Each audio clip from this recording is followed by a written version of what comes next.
రాష్ట్రంలో పోలీసుల సంక్షేమం, గంజాయి నివారణ, ఇతర అంశాలపై హోంమంత్రి అనిత జిల్లా ఎస్పీలతో విశాఖలో నేడు సమీక్ష నిర్వహించారు. ఈ సందర్భంగా ఆమె మాట్లాడుతూ తూచా గంజాయి నివారణపై మంత్రివర్గ ఉపసంఘం నియమించినట్లు వెల్లడించారు.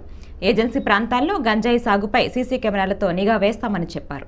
గంజాయిని కట్టడి చేసేందుకు అన్ని జిల్లాల్లో ప్రత్యేక డ్రైవ్ నిర్వహిస్తామని అనిత పేర్కొన్నారు. డ్రగ్స్ సేవించినట్లు నిర్ధారించే పరికరాలు అందుబాటులో లేవని, గత 5 ఏళ్లలో పోలీసుల వ్యవస్థను నిర్వీర్యం చేశారని విమర్శించారు. పోలీస్ అంటే భయం కాదు, భద్రత అనే భరోసా రావాలని అన్నారు. పోలీసులకు వీక్లీ ఆఫ్ విషయం పరిశీలిస్తామని హోంమంత్రి అనిత చెప్పారు. పోలీసుల సరెండర్ లీవులకు నిధులు ఇస్తామని స్పష్టం చేశారు. కృత నిశ్చయంతో గౌరవ చంద్రబాబు నాయుడు గారు, అదేవిధంగా పవన్ కళ్యాణ్ గారు దీని మీద స్పెషల్గా ఫోకస్ కూడా పెట్టున్నాం. కాబట్టి పర్టికులర్గా ఇన్నిసార్లు మేము దీని మీద రివ్యూస్ చేసుకోవడం కానీ, దీని మీద పర్టికులర్గా అఫీషియల్స్ మాట్లాడడం కానీ జరుగుతుంది. మేము కూడా ఎవ్రీ వీక్ ఒక డిస్ట్రిక్ట్ విజిట్ కూడా, నేను కూడా డిస్ట్రిక్ట్ విజిట్ కూడా వెళ్తానండి.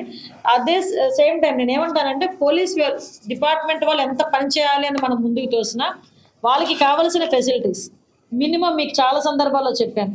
ఈ వైజాగ్ మొత్తానికి, ఈ జిల్లా మొత్తానికి నాకు తెలిసి 2 ఉన్నాయి డాగ్స్. ఎంత మేరకు వీళ్ళు పని చేయగలరు, ఎంత మేరకు వాళ్ళు ఐడెంటిఫై చేయగలరు.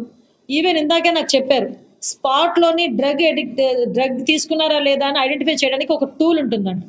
ఆ టూల్ కాస్ట్ 4000 రూపీస్. లాస్ట్ ఉండేది 5 సంవత్సరాలు లేదు.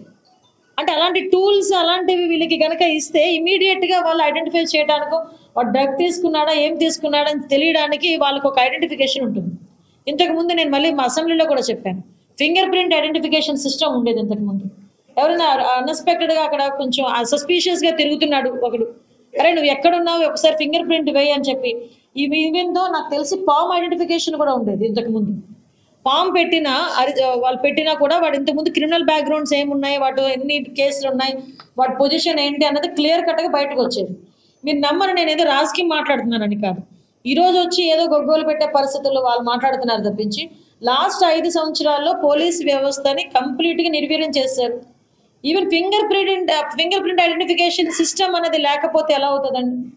ఇంతకుముందు ఎక్కడైనా గ్రూప్ ఆఫ్ పీపుల్ ఎక్కడైనా సభలు పెట్టుకున్నా, ఏదైనా ఆర్గనైజ్ చేసుకున్నా, అక్కడికి ఫాల్కొనర్స్ అని వెహికల్స్ వెళ్ళేవి. వాళ్ళ హాక్ అని చెప్పేసి ఒక వెహికల్ ఉండేది. వాటిలో సీసీ క్యామ్స్ ఉండేవి. ఎక్కడైనా అలాంటివి ఎవరైనా కొంచెం సంఘ విద్రోహ శక్తులు కనుక పనిచేస్తున్నారు అనుకుంటే ఈజీగా ఐడెంటిఫై చేసుకునే సిస్టమ్ ఉండేది. సో ఇప్పుడు అవన్నీ కూడా లేవు. మీరు నమ్ముతారా, మినిమం మెయింటెనెన్స్ లేదు పోలీస్ స్టేషన్స్కి. వాళ్ళు ఇన్వెస్టిగేషన్ మెయింటెనెన్స్ అని చెప్పేసి మళ్ళీ ఇప్పుడు మేము స్టార్ట్ చేయాలి. ఇంతకుముందు చంద్రబాబు నాయుడు గారు ఉండేటప్పుడు 6000 to 8000 రూపీస్ ఇచ్చేవారు.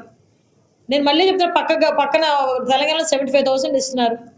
ఇందాకే నాకు పాపం అన్నమయ్య జిల్లా నుంచి ఒక ఎస్పీ చెప్తున్నారు, అక్కడ ఏమైనా గంజాయి పట్టుకుంటే దానికి సంబంధించిన ఐడెంటిఫికేషన్కో లేకపోతే ఇన్వెస్టిగేషన్కో మళ్ళీ చింతపల్లిలో లేకపోతే అరుకో రావాలంటే వాళ్ళకి మినిమం కాస్ట్ ఎంత, ఇన్వెస్టిగేషన్ ఛార్జెస్ సొంత జేబులో తీసిచ్చే పరిస్థితి కూడా పోలీస్ డిపార్ట్మెంట్ పరిస్థితి అయిపోయింది. So even though police department వాళ్ళకి ఇవ్వాల్సిన టీఏడిఏలు కూడా లాస్ట్ 5 సంవత్సరాలు చెల్లించలేదు. ఈవెన్ వాళ్ళకి జీపీఎఫ్ నుంచి వచ్చే లోన్లు కూడా నేను మొన్న అసెంబ్లీలో కూడా చెప్పాను, ఆ లోన్ 850 కోట్ల రూపాయలు డైవర్ట్ అయిపోయింది. ఎందుకు డైవర్ట్ అయ్యిందని వీళ్ళు కోర్టులో అడిగితే అది టెక్నికల్ ఇష్యూస్లో ఒక బటన్ నొక్కపోయి ఇంకో బటన్ నొక్కామని చెప్పేసారు చాలా ఈజీగా. సో ఇటువంటి సిచ్యువేషన్స్ మధ్యలో ఈరోజు మళ్ళా పోలీస్ డిపార్ట్మెంట్ యాక్టివేట్ అయింది.